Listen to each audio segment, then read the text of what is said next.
الحمد لله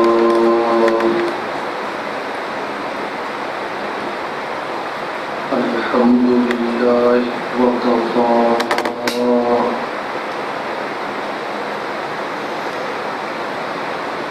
والصلاة والسلام على سيد الرسل وخاتم الأنبياء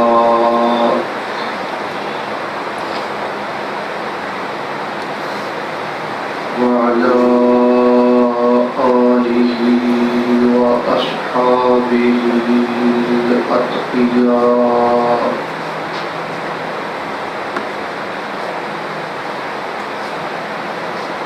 الذين هم خلاصة العرب العرباء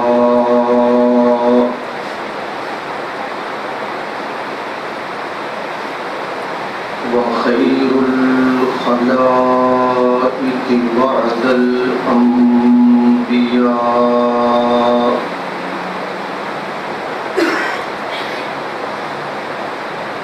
أما بعد فأعوذ بالله من الشيطان الرجيم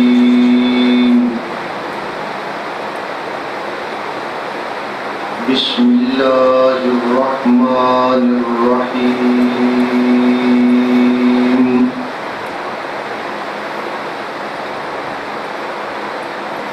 واتبعوا ما تتلو الشياطين على ملك سليمان وما كفر سليمان ولكن الشياطين كفروا يعلمون الناس السحر آمنت بالله صدق الله مولانا العظيم وبلغنا رسوله النبي الكريم ونحن على ذلك من الشاهدين والشاكرين والحمد لله رب العالمين. درود پاک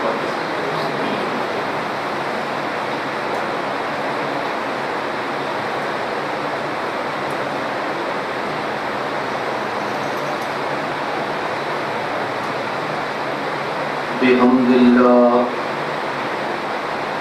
بفضل اللہ آپ کے سامنے سیمینارات کا یہ سلسلہ جاری اور ساری ہے.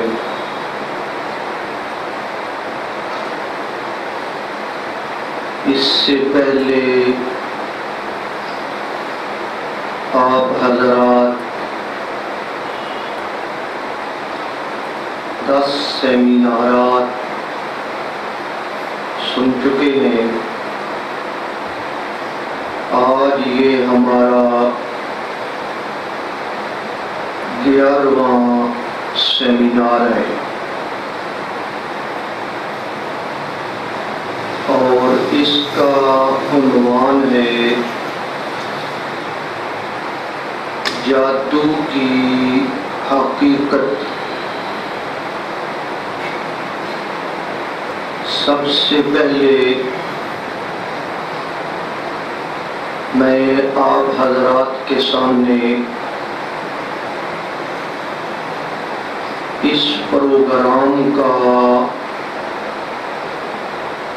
مقصد عرض کروں گا.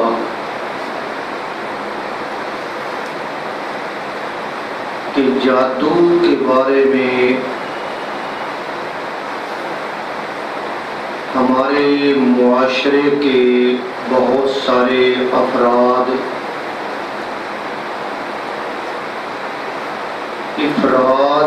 اور تفرید کا شکار ہیں. معاشرے میں ایسے ہیں جو سرے سے جادو کے وجود کا انکار کرتے ہیں، اور بعض لوگ ایسے بھی ہیں جو ہر چھوٹی بڑی تکلیف کو جادو کا نام دے دیتے ہیں اور پھر مفت میں پریشان رہتے ہیں۔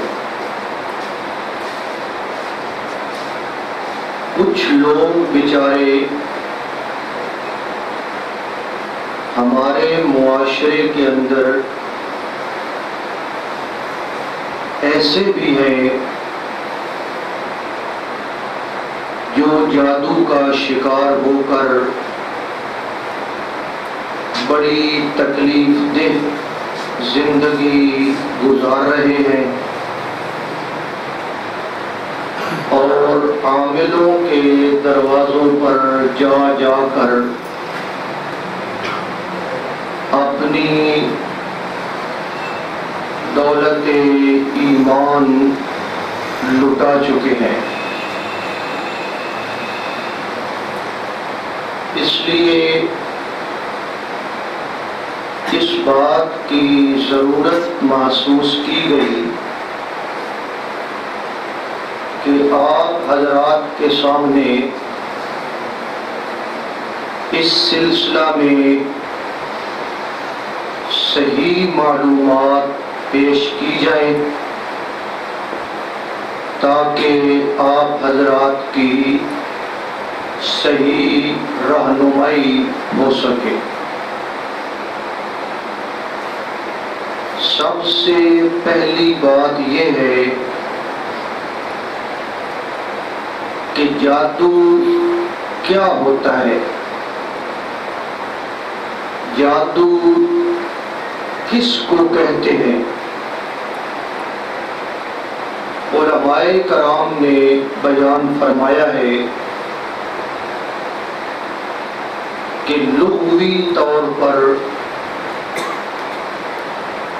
جادو ہر اس کام کو کہا جاتا ہے جس کا سبب خفیہ رکھا گیا ہو اور وہ کام حقیقت کے برعکس دکھائی دے۔ ان علماء کرام نے دو چیزیں بیان فرمائی ہیں، ایک تو اس کا سبب وہ خفیہ رکھا جائے، اور دوسری بات وہ کام ہمیں حقیقت کے برعکس دکھائی دے۔ اس لحاظ سے اگر دیکھا جائے تو ہر شعبدہ باز کی شعبدہ بازی،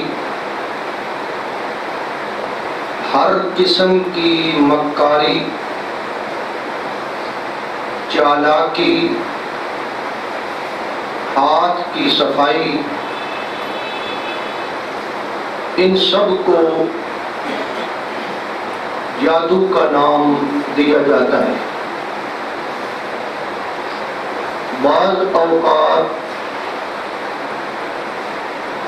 میجک شو منعقد کیے جاتے ہیں اور ان کے اندر اس قسم کے شعبدے دکھائے جاتے ہیں۔ در حقیقت یہ چیزیں جادو نہیں ہیں، اسے آپ فراڈ کہہ سکتے ہیں، اسے آپ دھوکہ کہہ سکتے ہیں، اسے آپ چال بازی کا نام دے سکتے ہیں، چالاکی کے زمرے میں یہ چیز آتی ہے، ان چیزوں کو مجازی طور پر یا لغوی طور پر جادو کے نام سے تعبیر کیا جاتا ہے۔ اور یہ بات آپ جانتے ہیں کہ کسی شخص کو دھوکہ دینا، اس سے فراڈ کرنا شرعی طور پر گناہ ہے، اور اگر اس طرح دھوکہ دے کر فراڈ کر کے کوئی مال کمایا جائے تو وہ مال ناجائز اور حرام تصور کیا جائے گا۔ علماء کرام نے تصریح فرمائی ہے کہ اصل اور حقیقی جادو، اصل اور حقیقی جادو ایک شرکیہ اور شیطانی عمل ہوتا ہے۔ کچھ کفریہ کلمات ہوتے ہیں، شرکیہ کلمات ہوتے ہیں، ان کلمات کو پڑھ کر شیاطین کو خوش کیا جاتا ہے اور ان کے ساتھ تعلق جوڑا جاتا ہے، بلکہ اپنے آپ کو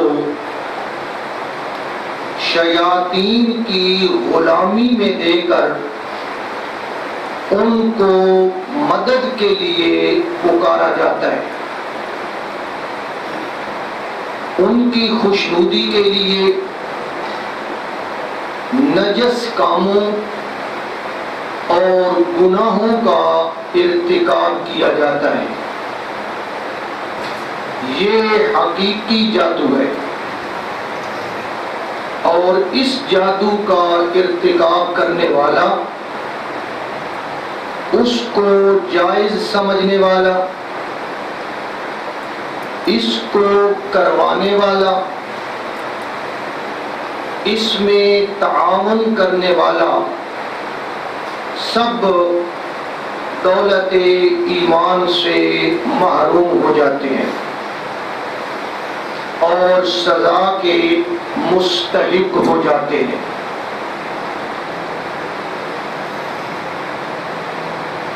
اگلی بات یہ ہے کہ جادو ایک حقیقت ہے، جادو ایک ثابت شدہ چیز ہے۔ اسلامی تعلیمات کا خلاصہ یہی ہے کہ جادو ایک ثابت شدہ حقیقت ہے، جس طرح شیطان کا وجود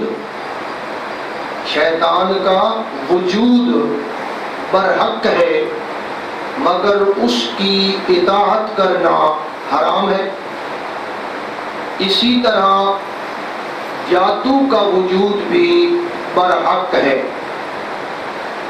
مگر اس کا کرنا اور کرانا گناہ اور کفر ہے۔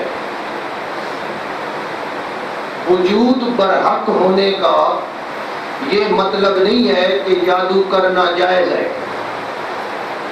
وجود برحق ہونے کا مطلب یہ ہے کہ وہ چیز دنیا میں پائی جاتی ہے اور ایک ثابت شدہ چیز ہے، اور اس کی دلیل یہ ہے کہ پیغمبر علیہ السلام نے جادو کو کبیرہ گناہ میں شمار کیا ہے۔ آپ نے فرمایا کہ جادو کرنا ایک کبیرہ گناہ ہے۔ امت کو آپ نے جادو سے بچنے کی تلقین فرمائی ہے۔ اگر اس بات پہ آپ تھوڑا سا غور کر لیں تو یہ حقیقت واضح ہو جاتی ہے کہ جادو ہے۔ اگر ہے تو تبھی اللہ کے پیغمبر فرما رہے ہیں کہ اس سے بچو، اس کا کرنے والا گناہگار ہے۔ تو جادو ایک زندہ حقیقت ہے۔ سیدنا حضرت ابو ہریرہ رضی اللہ تعالی عنہ فرماتے ہیں، پیغمبر علیہ الصلوۃ والسلام نے ارشاد فرمایا، اجتنبوا السبع الموبقات،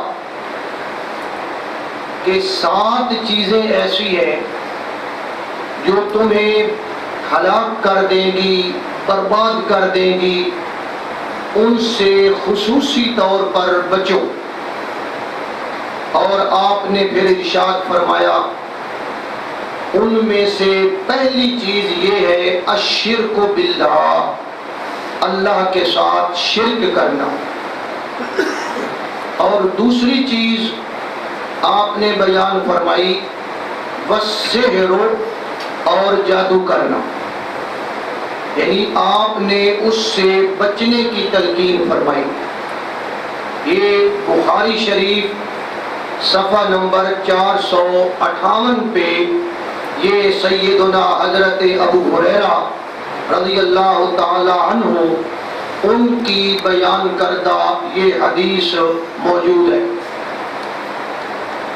توجہ فرمائیں، اگر جادو برحق نہ ہوتا تو آپ اس سے بچنے کی تلقین نہ فرماتے۔ اسی طرح حضرت عبداللہ ابن عباس رضی اللہ تعالی عنہ وہ فرماتے ہیں کہ پیغمبر علیہ الصلوۃ والسلام نے ارشاد فرمایا، من اکتسب علما من النجوم، جس بندے نے علم نجوم سیکھا، یہ نجومیوں والا علم، جس بندے نے نجومیوں والا یہ علم سیکھا، اقتبس شعبۃ من السحر، گویا اس نے جادو کی ایک قسم کو سیکھا ہے۔ تو علم نجوم اس کو بھی آپ نے جادو کی ایک قسم شمار فرمایا ہے۔ ابو داؤد شریف حدیث کی کتاب ہے، صفحہ نمبر 779 ہے۔ اسی طرح حضرت ابو موسیٰ اشعری رضی اللہ تعالی عنہ ارشاد فرماتے ہیں کہ پیغمبر علیہ الصلوۃ والسلام نے ارشاد فرمایا، لا يدخل الجنت مدمن خمر، کہ جنت کے اندر وہ بندہ کبھی داخل نہیں ہوگا جو شراب کا عادی ہو۔ اور پھر آپ نے فرمایا ولا مؤمن بسحر، اور اسی طرح جادو کو جائز سمجھنے والا وہ بندہ بھی ہرگز جنت میں داخل نہیں ہوگا۔ تو ان دلائل سے، ان باتوں سے جہاں آپ کے سامنے جادو کی قباحت، جادو کی شناعت ظاہر ہو رہی ہے، وہاں جادو کا وجود بھی ثابت ہو رہا ہے۔ بنابری بعض لوگ جو یہ کہہ دیتے ہیں کہ جی جادو بالکل ہے ہی کوئی نہیں، بس جادو کی کوئی حقیقت نہیں ہے، جادو بالکل ہے ہی نہیں، یہ بات ان کی غلط ہے، نادرست ہے۔ جادو ہے، اور جادو کا وجود حدیث سے بلکہ قرآن مجید سے ثابت ہے۔ اگلی بات، جادو کی اقسام۔ علماء کرام نے بیان فرمایا ہے کہ جادو کی کوئی ایک قسم نہیں ہوتی کہ صرف ایک قسم کا جادو ہو، بلکہ جادو کی ہزاروں قسمیں ہوتی ہیں، اور نئی نئی قسمیں اب بھی وجود میں آ رہی ہیں، نئی نئی قسمیں پیدا ہو رہی ہیں۔ ہر قوم کے لوگ، ہر علاقہ کے لوگ اپنی اپنی زبان میں مختلف طریقوں سے یہ برا عمل کرتے ہیں۔ شیاطین ان پر مسلط ہو جاتے ہیں اور انہیں طرح طرح کے کفر کی اور جادو کی تعلیم دیتے ہیں، اور یہ بات قرآن مجید سے ثابت ہے کہ شیاطین لوگوں پہ مسلط ہو جاتے ہیں۔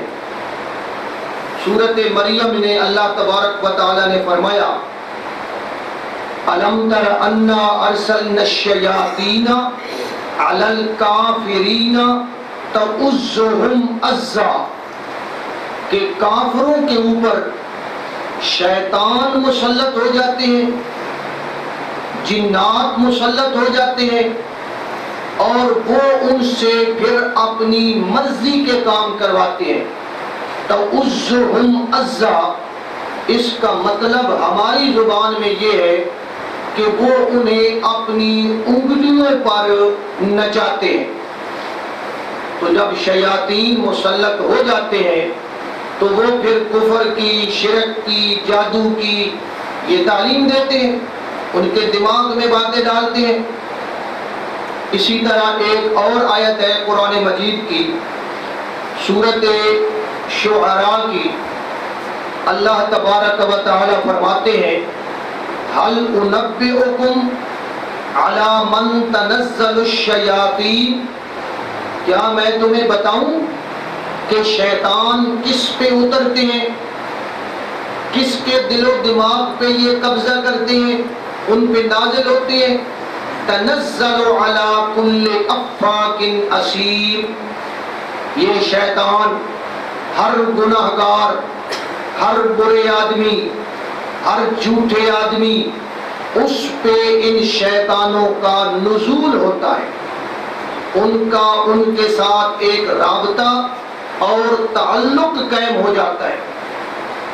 اسی طرح قرآن مجید کی آیت ہے سورۃ حامیم سجدہ، وَقَيَّضْنَا لَهُمْ قُرَنَاءَ فَزَيَّنُوا لَهُمْ مَا بَيْنَ أَيْدِيهِمْ وَمَا خَلْفَهُمْ، کہ ہم نے ایسے لوگوں پہ شیطان مسلط کر دیے، شیطان ان پہ مسلط ہو جاتے ہیں اور ان کے برے اعمال کو اچھی شکل میں دکھاتے ہیں، مزین کر دیتے ہیں۔ تو جب شیطانوں کا انسانوں پہ تسلط ثابت ہو گیا، شیطانوں کا انسانوں کے ساتھ کنٹیکٹ ثابت ہو گیا، ایک رابطہ ثابت ہو گیا، تو پھر یہ بات سمجھنی آسان ہے کہ شیطان ان لوگوں کو کفر کی اور شرک کی تعلیم دیتے ہیں۔ پھر یہ بات بالکل ثابت شدہ ہو جاتی ہے کہ شیطان ان لوگوں پہ مسلط ہو کر انہیں اس قسم کی تعلیمات دیتے ہیں۔ قرآن مجید میں اللہ تبارک و تعالی نے حضرت موسیٰ علیہ السلام کا تذکرہ فرمایا ہے کہ حضرت موسیٰ علیہ السلام نے جب فرعون اور اس کی کابینہ کو دین حق کی دعوت دی اور انہیں معجزات دکھائے، تو ان لوگوں نے آپ پر ساحر ہونے کا اور جادوگر ہونے کا الزام لگایا، ان ہذان لساحران، کہ یہ دونوں بھائی جادوگر ہیں۔ پھر فرعون نے کیا کیا؟ ان کے مقابلے کے لیے پورے ملک سے بڑے بڑے ماہر جادوگر بلوائے، تفاسیر میں یہ بات لکھی ہے کہ تقریباً 70,000 چوٹی کے جادوگر وہ بلوائے گئے اور حضرت موسیٰ علیہ السلام کے مقابلے میں لائے گئے. اور جب وہ جادوگر حضرت موسیٰ علیہ السلام کے مقابلے میں آئے تو انہوں نے پیشکش کی اما ان تلقیا و اما ان نکون اول من القا، کہ اے موسیٰ پہلے آپ اپنا کام دکھائیں گے، یہ میں رواں ترجمہ کر رہا ہوں، پہلے آپ اپنا کام دکھائیں گے یا ہم اپنا کام دکھائیں؟ حضرت موسیٰ علیہ السلام نے فرمایا بل القو، نہیں بھائی پہل تم ہی کرو، جو کچھ کرنا ہے تم کرو. پھر انہوں نے کیا کیا؟ فَإِذَا حِبَالُهُمْ وَعِصِيُّهُمْ، پھر ان کی وہ سوٹیاں اور ان کی وہ رسیاں، جو کچھ ان کا وہ سامان تھا، يُخَيَّلُ إِلَيْهِ مِنْ سِحْرِهِمْ أَنَّهَا تَسْعَى، وہ اس طرح حضرت موسیٰ کو معلوم ہونے لگی جیسے کہ وہ دوڑ رہی ہے. حضرت موسیٰ علیہ السلام نے یوں محسوس کیا کہ جیسے یہ رسیاں اور سوٹیاں یہ دوڑ رہی ہیں اور یہ سانپ بن گئی ہیں. اللہ تعالیٰ فرماتے ہیں یہ بات دیکھ کر فَأَوْجَسَ فِي نَفْسِهِ خِيفَةً مُوسَىٰ، حضرت موسیٰ علیہ السلام دل میں ڈر گئے، خوف محسوس کیا، اندر ہی اندر ڈرنے لگے. اللہ تبارک و تعالی نے فرمایا قلنا، ہم نے کہا لا تخف انک انت الاعلی، اے موسیٰ ڈرنے کی ضرورت نہیں ہے، کامیابی آپ ہی کی ہوگی، آپ ہی کامیاب ہوں گے. فَأَلْقِ مَا فِي يَمِينِكَ، آپ کے ہاتھ میں جو کچھ ہے، جو سوٹی ہے، جو عصا ہے، اسے آپ میدان میں ڈال دیں. تَلْقَفْ مَا صَنَعُوا، اس کا نتیجہ کیا ہوا جی؟ نتیجہ یہ ہوا کہ حضرت موسیٰ علیہ السلام کی وہ سوٹی سانپ میں تبدیل ہو گئی اور اس نے اس سارے مواد کو، ساری رسیوں کو، ساری سوٹیوں کو اس نے نگل لیا. اللہ تعالیٰ فرماتے ہیں انما صنعوا کید ساحر، انہوں نے یہ جادو کیا تھا. ولا یفلح الساحر حیث اتی، اور جادوگر کامیاب نہیں ہوتا. خاص طور پہ ایک پیغمبر کے مقابلے میں جادوگر کبھی کامیاب نہیں ہوتا. آپ نے یہ بات سنی ہوئی ہے، مشہور بات ہے، قرآن مجید کا واقعہ ہے کہ حضرت موسیٰ علیہ السلام کو ان جادوگروں کے ساتھ یہ ان کا سامنا کیا اور اللہ تبارک و تعالی نے آپ کی مدد فرمائی اور وہ جادوگر مغلوب ہو گئے اور شکست کھا گئے.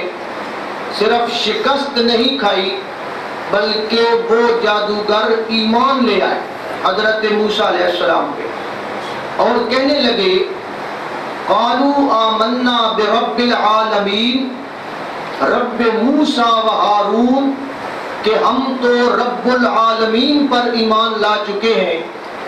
اور کون سا رب؟ رب موسیٰ و ہارون، حضرت موسیٰ اور حضرت ہارون کا جو رب ہے ہم اس پہ ایمان لا چکے ہیں. انہوں نے ایمان کا بھی اعلان کر دیا. اور یہ بھی بات آپ جانتے ہیں کہ فرعون ان جادوگروں کو دھمکاتا رہا، ان کو ڈراتا رہا کہ میری اجازت کے بغیر ایمان لائے ہو میں تمہیں سولی پہ لٹکا دوں گا، میں تمہارے اعضاء کاٹ دوں گا. پیدڑ بھبکیاں دیتا رہا، لیکن اللہ کے فضل سے ان جادوگروں کے ایمان کے اوپر فرعون کی گیدڑ بھبکیوں کا کوئی اثر نہ ہوا. انہوں نے کہا فَقْضِ مَا أَنْتَ قَاضٍ، جو کچھ کرنا چاہتا ہے کر لے، اللہ نے ہمیں ایمان کی توفیق عطا فرما دی۔ تو اس سارے واقعے کو اگر آپ غور فرمائیں تو یہ حقیقت سامنے آتی ہے کہ جادو ایک حقیقت ہے اور وہ اس دور کے اندر بھی موجود تھا۔ یہاں ضمنی طور پر آپ ایک بات سمجھیں اور وہ بڑی ضروری ہے۔ ایک ہی میدان میں جادو بھی ظاہر ہو رہا ہے اور اسی میدان میں اللہ کے پیغمبر کا معجزہ بھی ظاہر ہو رہا ہے۔ دونوں ایک میدان میں سامنے آ رہے ہیں۔ جادو میں اور معجزے میں فرق واضح ہو رہا ہے کہ جادو کیا ہوتا ہے اور معجزہ کیا ہوتا ہے۔ یہ فرق اگر ہمیں سمجھ نہیں آ رہا تو جو وہ جادوگر تھے نا، صاحب فن تھے، وہ اپنے فن کو جانتے تھے، انہیں یہ فرق سمجھ آ گیا تھا کیونکہ وہ صاحب فن تھے، اور اسی لیے ان جادوگروں نے ایمان قبول کر لیا۔ انہیں پتا تھا کہ ہمارے جادو کی کیا حیثیت ہے، کتنی اس کی رینج ہے، اور جب انہوں نے معجزہ دیکھا تو ان کے دل و دماغ نے تسلیم کر لیا کہ وہ جو کچھ ہم نے کیا وہ کچھ اور تھا، اور یہ جو اب ظاہر ہوا ہے یہ اللہ کا کوئی خاص فعل ہے، اور یہ یقیناً اس بندے کا تعلق اللہ کی ذات سے ہے۔ اس لیے ان جادوگروں نے ایمان قبول کر لیا۔ جادو اور معجزے میں ذرا غور فرمائیں، ایک فرق تو یہ ہے کہ معجزہ کے اندر انقلاب ماہیت ہو جاتا ہے۔ یہ لفظ سمجھیں، انقلاب ماہیت یعنی اس چیز کی حقیقت بدل جاتی ہے۔ معجزے میں اس چیز کی حقیقت بدل جاتی ہے، جبکہ جادو کے اندر اس چیز کی حقیقت نہیں بدلتی۔ جادو میں صرف خیال پر قوت متخیلہ متاثر ہوتی ہے، وہ چیز حقیقت میں نہیں بدلتی۔ اسی لیے تو یہاں فرمایا گیا ہے یُخَیَّلُ إِلَیْهِ مِنْ سِحْرِهِمْ أَنَّهَا تَسْعَىٰ، کہ دیکھنے والوں کو یہ خیال ہونے لگا، ان کے دماغی کیفیت پہ خیالوں میں یہ بات محسوس ہونے لگی کہ یہ سانپ بن گئے اور یہ دوڑ رہے ہیں۔ توجہ فرمائیں، جادوگروں کی جو رسیاں تھیں نا، رسیاں اور ان کی لاٹھیاں، وہ حقیقت میں سانپ نہیں بنی تھی۔ یہ میں آپ کو سمجھانا چاہتا ہوں۔ نہ ہی ان کے اندر سانپوں کے خواص پیدا ہوئے تھے کہ وہ سانپ کی طرح لوگوں کو ڈس سکتی ہے، وہ سانپ کی طرح اور کام کر سکتے ہیں۔ وہ حقیقی طور پر سانپ نہیں بنے تھے۔ دیکھنے والے کو یوں نظر آتا تھا کہ جیسے یہ سانپ ہے، حقیقت میں وہ سانپ نہیں تھے، صرف نظر پر اثر پڑا تھا۔ اور حضرت موسیٰ علیہ السلام کی جو لاٹھی تھی وہ حقیقتاً سانپ بن گئی تھی، اس کی ماہیت تبدیل ہو گئی تھی۔ وہ سچ مچ کا اس وقت جب وہ سانپ بنا تھا وہ سچ مچ کا سانپ بن گئی تھی۔ اسی لیے تو آگے وہ سانپ جو ہے حضرت موسیٰ علیہ السلام کی لاٹھی کا بنا ہوا، اسی لیے تو وہ سارے سامان کو نگل گیا، اس کی یہ خوبی پیدا ہو گئی، وہ نگل گیا۔ تو ایک فرق یہ ہے کہ جادو میں صرف قوت متخیلہ پہ اثر ہوتا ہے، اور معجزہ میں اس چیز کی حقیقت ہی بدل جاتی ہے، وہ چیز بالکل چینج ہو جاتی ہے، تبدیل ہو جاتی ہے۔ یہ فرق آپ کو سمجھ آ گیا جی؟ میں نے مختصر انداز میں عرض کیا ہے۔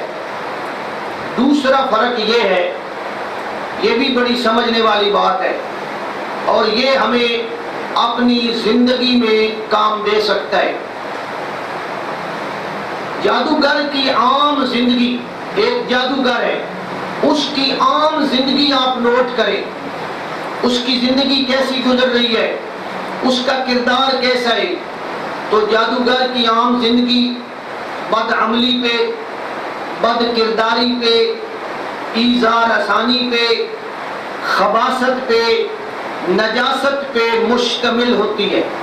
یہ میں پھر لفظ بولتا ہوں، جادوگر بد کردار ہوتا ہے، بے عمل ہوتا ہے، لوگوں کو تکلیف دینے والا، خبیث قسم کا انسان اور نجس قسم کا انسان ہوتا ہے۔ گھٹیا پن اس کے اندر ہوتا ہے اور اس کے اخلاق گھٹیا ہوتے ہیں، لالچی ہوتا ہے، نجاست کا دل دادا ہوتا ہے۔ خاص طور پہ اس کی ایک نشانی یہ ہے کہ وہ گندا اور نجس قسم کا، منحوس قسم کا انسان ہوتا ہے۔ مجھے ایک دفعہ ایک ایسا شخص ملا تھا جو جادو سیکھتا رہا تھا اور پھر پتہ نہیں کیا ہوا، وہ نہ سیکھ سکا، پھر اس کے گھر میں کوئی تکلیف بن گئی، وہ مجھے لے گیا، پھر وہ مجھے خود بتاتا رہا کہ میں جادو سیکھتا رہا ہوں، اور اپنے حالات بتاتے ہوئے اس نے مجھے یہاں تک بتایا کہ میں ایسا آدمی ہو گیا تھا کہ حالت جنابت میں، یعنی غسل کی حالت میں میں رہتا تھا، نہاتا نہیں تھا، اور اس جنابت کی حالت میں پھر لیٹرین کے اندر، غلاظت کے اندر بیٹھ کر میں پیشاب اور پاخانے سے اللہ کا قرآن لکھا کرتا تھا۔ اس نے کہا جی میں یہ سب کرتا رہا۔ تو وہ جادوگر اس قسم کے لوگ ہوتے ہیں، اللہ تعالیٰ معاف فرمائے۔ اس کے مقابلے میں جو نبی ہوتا ہے، جو صاحب معجزہ ہوتا ہے، وہ صداقت کا پیکر ہوتا ہے، وہ خلوص کا پیکر ہوتا ہے، تقوی اور طہارت والا ہوتا ہے، عفت اور عصمت والا ہوتا ہے۔ ظاہر ہے کہ جادوگر شیطان کا نمائندہ ہوتا ہے۔ جادوگر کس کا نمائندہ ہوتا ہے؟ شیطان کا۔ کفر و شرک اور نجاست وہ اس کا دل دادا ہوتا ہے، اور اللہ کا پیغمبر جو ہوتا ہے وہ رحمان کا نمائندہ ہوتا ہے، اور جو رحمان کا نمائندہ ہوتا ہے وہ تقوی، طہارت، اخلاص اور ایمان، وہ ان خوبیوں کا مالک ہوتا ہے۔ تو جادوگر اور ایک پیغمبر، ان کے اندر اگر فرق کرنا ہو تو ایک فرق یہ بھی ہے، ان دونوں کی زندگی کو دیکھو، ان کے کردار کو دیکھو، ان کے اخلاق کو دیکھو، ان کے معاملات کو دیکھو، ان کی طہارت کو دیکھو۔ جادوگر جو ہے وہ گھٹیا قسم کا، نجس رہنے والا، خبیث قسم کا، لالچی، لوگوں کو تکلیف دینے والا، حتیٰ کہ ان چیزوں کا اثر بعض اوقات اس کے چہرے پہ نمایاں نظر آئے گا۔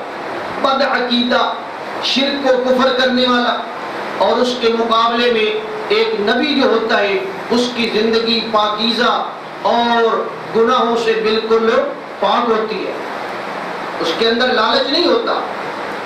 دیکھیں نا، پیغمبر علیہ السلام نے، بلکہ ہر پیغمبر نے اعلان کیا کہ لا اسألکم علیہ من اجر۔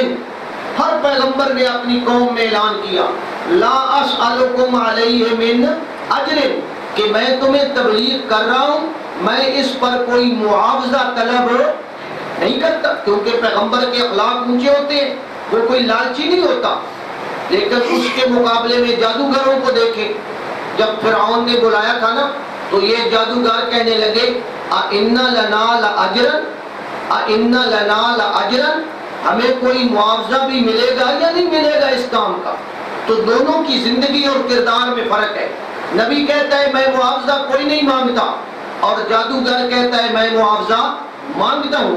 تو یہ ان کی زندگی کے اندر ایک نمایاں فرق ہے۔ ایک اور بات یہ ہے کہ جادوگر اگر نبوت کا دعویٰ کرے، توجہ فرمائیں، جادوگر اگر نبوت کا دعویٰ کر دے کہ میں نبی ہوں، اور پھر وہ ثبوت میں، دلیل میں جادو کو پیش کرنا چاہے کہ یہ میرا معجزہ ہے، تو پھر اس کا جادو اللہ چلنے نہیں دیتا۔ یہ بھی ایک فرق ہے۔ وہ جادوگر اور وہ کرے جادو اور کرے نبوت کا دعویٰ اور کہے جی یہ میرا معجزہ ہے، اللہ تبارک و تعالی اس کے جادو کو ناکام کر دیتا ہے۔ اسی طرح ایک اور فرق ہے، یہ بھی بڑی سمجھنے والی بات ہے۔ جادو ایک کسبی عمل ہے، توجہ فرمائیں، کسبی عمل ہے جو سیکھا جاتا ہے، اختیاری عمل ہے جو اپنے اختیار سے کیا جاتا ہے، اور قابل تکرار عمل ہے کہ جب وہ چاہے جادوگر وہ جادو کر سکتا ہے۔ مطلب کیا ہے کہ جادو کے کچھ اصول اور قواعد ہیں، جادو کے اصول ہیں اور قواعد ہیں، اس کے اپنے قوانین ہیں، اور ان اصولوں کو سیکھ کر کوئی آدمی کسی وقت بھی جادو کا عمل کر سکتا ہے۔ یہ سمجھ آ گئی جی بات؟ جادو ایک اختیاری اور کسبی عمل ہے جس کے اپنے اصول و قواعد ہیں جو سیکھا جاتا ہے، اور سیکھنے کے بعد کوئی بندہ کسی وقت بھی یہ جادو کا عمل کر سکتا ہے۔ اب اس کے مقابلے میں معجزہ نبی کا اختیاری عمل نہیں ہوتا، بہت بڑا فرق ہے۔ معجزہ نبی کا اختیاری عمل نہیں ہوتا، معجزے کا فاعل اللہ تعالیٰ ہوتا ہے۔ معجزہ کوئی فن نہیں ہے کہ جیسے کوئی آدمی سیکھ لیتا ہے، معجزہ اس طرح فن نہیں ہے جسے سیکھا جا سکے یا دہرایا جا سکے یا اس کے کچھ اصول و قواعد ہوں کہ وہ اصول اپنائے جائیں تو معجزہ ظاہر ہو جائے گا، ایسی بات نہیں ہے۔ معجزہ کا ظاہر ہونا صرف اور صرف اللہ کی مشیت اور مرضی پر موقوف ہے۔ جادو کے قانون ہے، اصول ہے، جادوگر وہ قانون اصول اپنائے گا اس کا جادو ظاہر ہو جائے گا۔ معجزہ کا کوئی قانون نہیں ہے، کوئی اصول نہیں ہے، نبی کا اپنا اختیار نہیں ہے، یہ اس وقت ظاہر ہوگا جب اللہ چاہے گا۔ سمجھ آ گیا جی فرق؟ یہی تو وجہ ہے کہ جب انبیاء کرام سے کفار نے کہا نا کہ جی آپ ہمیں فلاں معجزہ دکھائیں، فلاں معجزہ دکھائیں، تو آگے اللہ کے پیغمبروں نے کیا جواب دیا؟ وَمَا كَانَ لَنَا أَن نَأْتِيَكُمْ بِسُلْطَانٍ إِلَّا بِإِذْنِ اللَّهِ، بھائی ہمارے اختیار میں نہیں ہے معجزہ دکھانا، یہ تو اللہ کے اختیار میں۔ تو معجزہ کس کے اختیار میں ہوتا ہے جی؟ یہاں سے آپ یہ بات بھی سمجھ لیں، بڑی قیمتی بات ہے۔ میں نے کہا ہے کہ جادو ایک کسبی اور اختیاری عمل ہے، اس کے اصول و قواعد ہیں۔ معجزے کا کوئی اصول نہیں، کوئی قواعد نہیں، نبی کا اختیاری عمل نہیں ہے، نبی کا کسبی عمل نہیں ہے۔ یہ اللہ چاہے گا تو ظاہر ہوگا، اللہ چاہے گا تو ظاہر نہیں ہوگا۔ اب سمجھے کہ حضرت موسیٰ علیہ السلام کے بارے میں جو اللہ تبارک و تعالیٰ نے فرمایا ہے کہ موسیٰ علیہ السلام ڈر گئے تھے، فَأَوْجَسَ فِي نَفْسِهِ خِیفَةً موسیٰ، حضرت موسیٰ علیہ السلام ڈر گئے تھے، ان کا جادو دیکھ کر ڈرے کیوں تھے؟ اس کی وجہ یہ ہے کہ موسیٰ علیہ السلام جانتے تھے کہ جادو ایک اختیاری اور کسبی عمل ہے، اس کے اپنے اصول اور قواعد ہیں، اور ان اصولوں پر قاعدوں پر عمل کر لیا جائے تو یہ فن ظاہر کیا جا سکتا ہے، جبکہ معجزہ میرا اختیاری اور کسبی عمل نہیں ہے۔ موسیٰ علیہ السلام جانتے تھے یہ ان کا اختیاری عمل ہے جادو کرنا، اور معجزہ میرا اختیاری عمل نہیں ہے کہ میں چاہوں تو معجزہ ظاہر ہو جائے۔ اس لیے حضرت موسیٰ علیہ السلام یہ جانتے تھے کہ معجزے کا ظاہر ہونا اللہ کی مرضی پر موقوف ہے، اس کی مشیت پر موقوف ہے، اس لیے ڈر گئے تھے کہ کیا پتہ اللہ تعالیٰ اب معجزہ ظاہر کرے یا نہ کرے۔ اس لیے حضرت موسیٰ علیہ السلام ڈر گئے، اندر اندر سے خوف کھا رہے تھے۔ فَأَوْجَسَ فِي نَفْسِهِ خِیفَةً موسیٰ، کہ ان کا تو ایک کسبی عمل ہے، انہوں نے وہ فن سیکھا ہوا ہے، انہوں نے ظاہر کر دیا، اور میرا یہ کسبی عمل ہے نہیں، اختیاری عمل ہے نہیں، یہ تو مرضی ہے اس کی، پتہ نہیں اب اس کی مرضی ہوگی یا نہیں ہوگی۔ اس لیے حضرت موسیٰ علیہ السلام ڈر گئے تھے، اور اللہ تبارک و تعالی نے فرمایا تھا میرے پیغمبر لا تخف انک انت الاعلی، ڈریے نہیں، کامیابی آپ کو حاصل ہوگی، غلبہ آپ کو حاصل ہوگا۔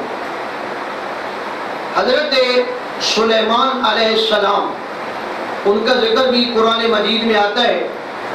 حضرت سلیمان علیہ السلام کے دور میں جادو کا یہ فن اپنے عروج پر تھا۔ آپ کے زمانہ میں جو شیاطین تھے انہوں نے کچھ ایسی کتابیں تیار کی تھی، جنوں نے، شیطانوں نے، اور ان کتابوں کے اندر انہوں نے جادو کے اصول و قواعد لکھے تھے۔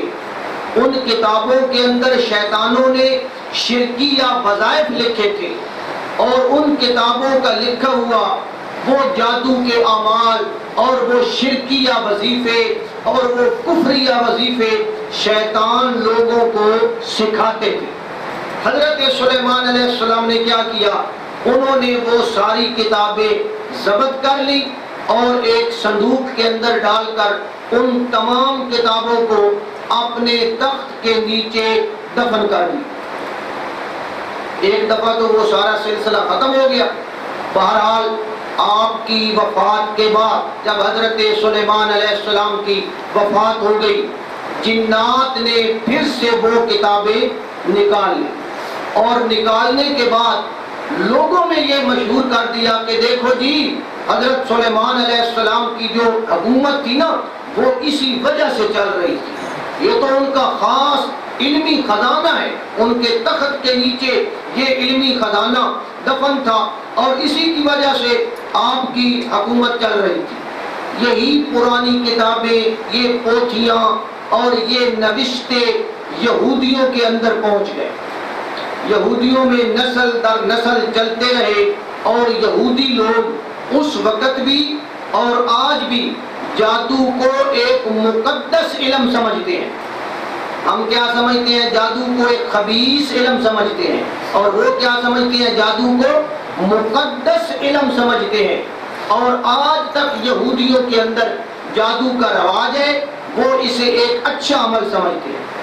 نبی علیہ السلام کے زمانہ میں جو یہودی تھے وہ بھی اسی روش پہ چل رہے تھے، تو اللہ تبارک و تعالی نے ان کی مذمت کرتے ہوئے فرمایا وَاتَّبَعُوا مَا تَتْلُو الشَّيَاطِينُ عَلَى مُلْكِ سُلَيْمَانَ، کہ یہ یہودی ان بھی چیزوں کے پیچھے پڑے ہوئے ہیں جو کہ حضرت سلیمان علیہ السلام کے دور حکومت میں شیاطین جن کو پڑھتے تھے، یہ یہودی ان چیزوں کے پیچھے پڑے ہوئے۔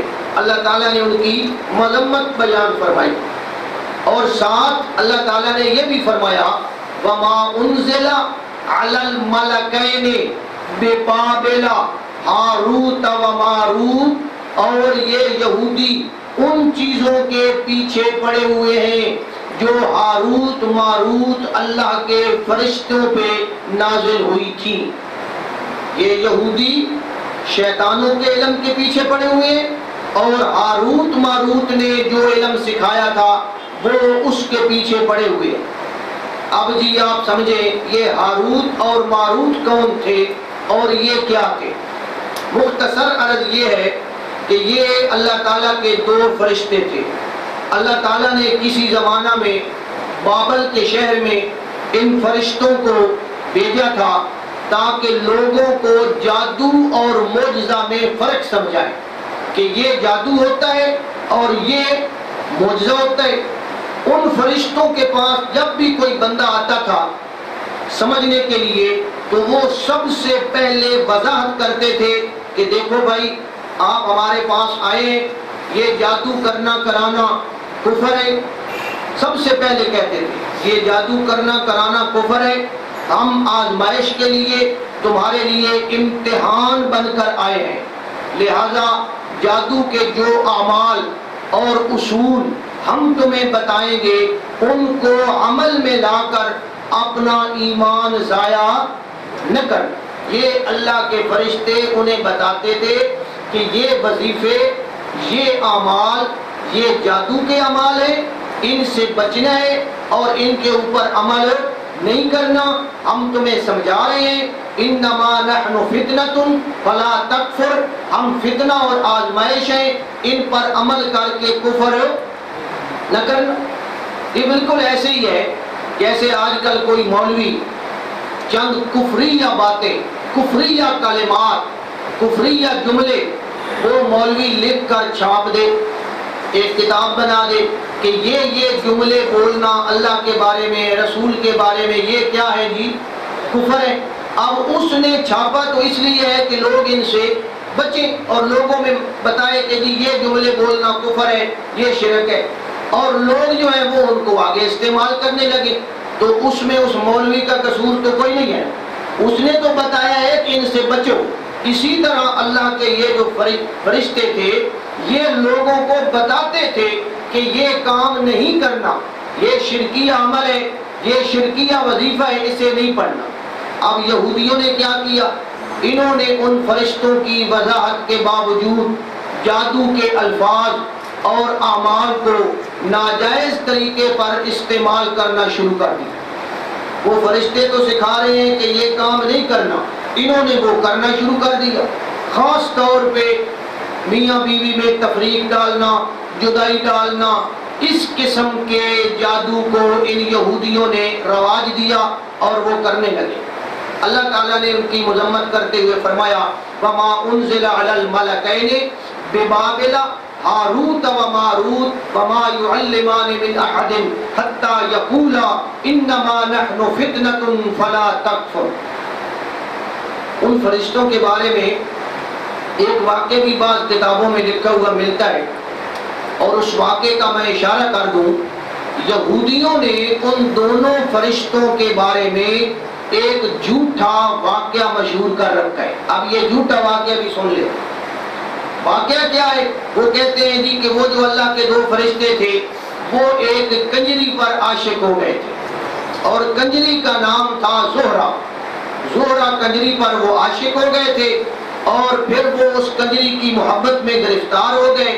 پھر اس کنجری کے کہنے پہ ان فرشتوں نے بتوں کو سجدہ بھی کیا، ان فرشتوں نے اس کنجری کے کہنے پہ شراب بھی پی لی، ان فرشتوں نے ناحق قتل بھی کر لیا، اور ان فرشتوں نے اس کنجری کے ساتھ زنا بھی کر لی۔ پھر کیا ہوا جی؟ پھر وہ فرشتے اس کنجری کو اسم اعظم بتانے لگے کہ یہ ہے اسم اعظم جو ہمیں پتہ ہے، وہ ان فرشتوں نے ان کو بتا دیا۔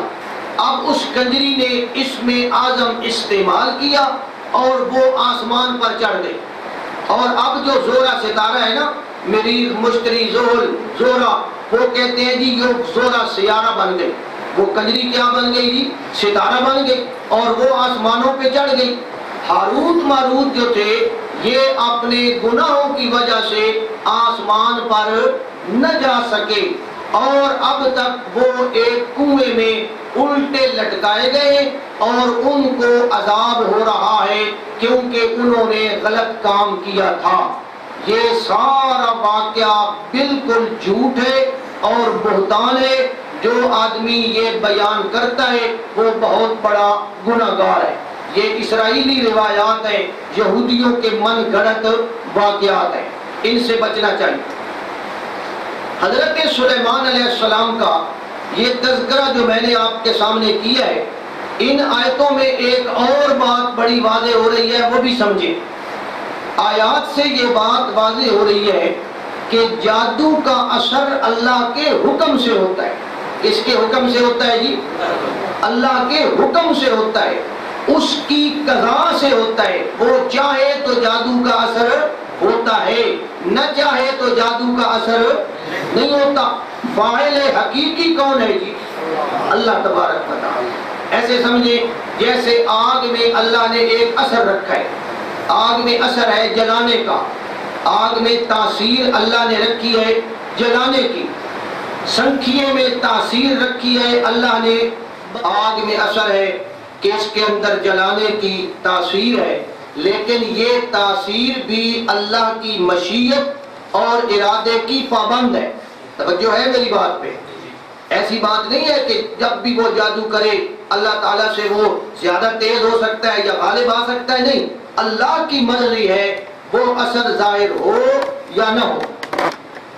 جیسے کوئی آدمی کسی بندے کو زہر دے دے مثال کے طور پہ، تو زہر کے اندر یہ تاثیر ہے کہ اس سے بندہ مر جاتا ہے۔ اب جو زہر اس بندے کو دیا گیا ہے اس میں اللہ کی مشیت اور مرضی پر موقوف ہے، اللہ چاہے تو زہر کا اثر ہوگا، نہ چاہے تو زہر کا اثر نہیں ہوگا، وہ اللہ کا پابند ہے زہر کا اثر۔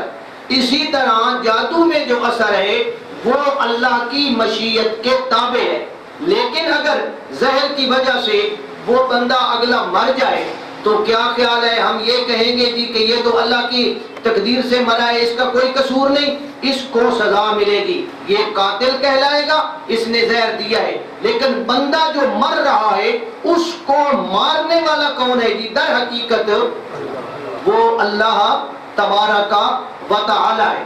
تو ان آیات میں جو فرمایا گیا ہے نا وَمَا هُمْ بِضَارِّينَ بِهِ مِنْ أَحَدٍ إِلَّا بِإِذْنِ اللَّهِ، کہ یہودی لوگ یہ جادو کرتے تھے لیکن ان جادو کی وجہ سے کوئی نقصان وہ نہیں دے سکتے تھے جب تک اللہ کی مرضی اور مشیت نہیں ہوتی تھی۔ یہ بات میں آپ کو پھر کسی ٹائم سمجھاؤں گا کہ اللہ کی مشیت اور اللہ کی رضا میں فرق کیا ہوتا ہے۔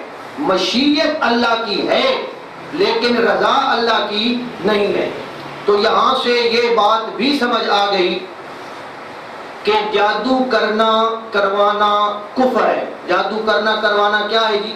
کفر ہے۔ یہودیوں نے جب کہا نا کہ حضرت سلیمان علیہ السلام بھی جادو کرتے تھے، ان کی حکومت بھی جادو کے زور پر چلتی تھی، تو اللہ تعالیٰ نے جواباً کیا فرمایا؟ وَمَا كَفَرَ سُلَيْمَانُ، اللہ تعالیٰ نے کیا جملہ بولا؟ وَمَا كَفَرَ سُلَيْمَانُ، کہ حضرت سلیمان علیہ السلام نے کفر نہیں کیا، وَلَكِنَّ الشَّيَاطِينَ كَفَرُوا، لیکن کفر کیا ہے شیطانوں نے۔ تو جادو کو اللہ نے کن الفاظ میں تعبیر کیا کہ یہ کرنا کیا ہے جی؟ کفر ہے۔ اللہ پر وہ یہودیوں نے کہا حضرت سلیمان علیہ السلام جادو کرتے تھے، اللہ نے فرمایا حضرت سلیمان علیہ السلام کفر کرنے والے نہیں تھے۔ ثابت ہوا جادو کرنا کروانا یہ کیا ہے جی؟ یہ کفر ہے۔ تو کوئی آدمی جو جادو کرتا ہے، توجہ فرمائے، کوئی آدمی جو جادو کرتا ہے حقیقی جادو کرنے والا کافر اور مرتد ہو جاتا ہے۔ کیا ہو جاتا ہے جی؟ کافر اور مرتد ہو جاتا ہے۔